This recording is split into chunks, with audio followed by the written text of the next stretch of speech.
welcome to Prop Store. Thank you. Amazing place. Finally made it. Yeah. Yes, I'm going to ask you first of all about your memories of filming. In particular, I'm a big Gene Wilder fan, so I thought maybe you could tell me about maybe the first time you met Gene Wilder.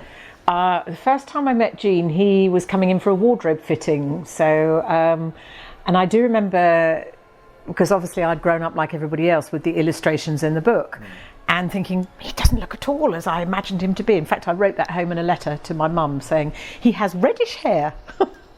But he was a lovely, lovely guy. Yeah. He looked after you, yes. Young actors? Yes, he did. And I think in particular, Rusty Goff, who played one of the main Oompa Loompas, told me only 2 weeks ago that when Gene discovered that I was one of the only kids on location that didn't have a family member with them, that Gene had a word with everybody to say that they were to look out for me.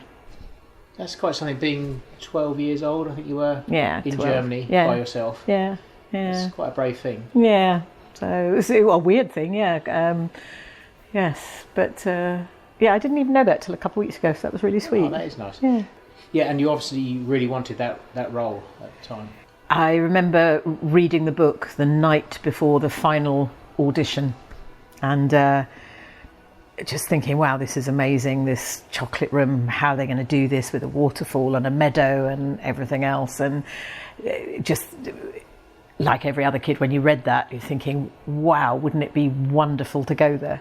And the final audition, how many people, was it like 3 or 4 of you down at that point? At that point, I think there were only 2 of us. Wow. I've often wondered where she is now, and does she hate me? Do you remember her at all?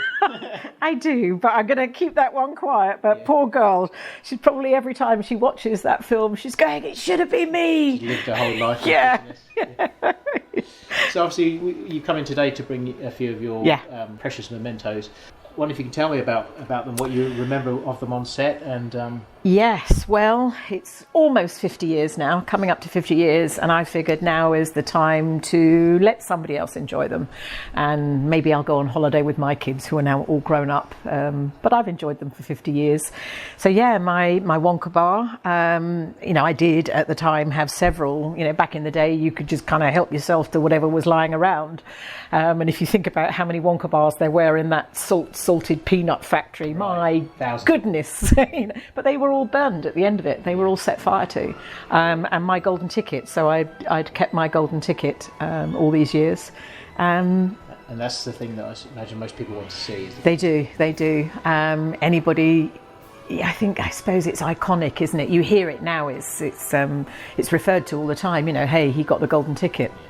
And people use it in advertising campaigns and all sorts of things. That's so good you saved it. We're happy. Thank goodness I did. But for years it was just kind of lying in the bottom of a drawer and not paid any attention to it. And in fact, there was an old time when I'm thinking, I know I've got that stuff somewhere, and I couldn't find it.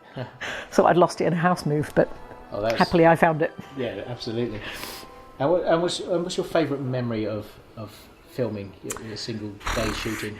There's not a single one, because every day was something different. The first day that we kids met was filming, going into the factory. So we were all filming that stuff outside the gates. That's the first day that we all met. Not really. That was the first scene that we all shot. So here we go. I'm going to get quite emotional.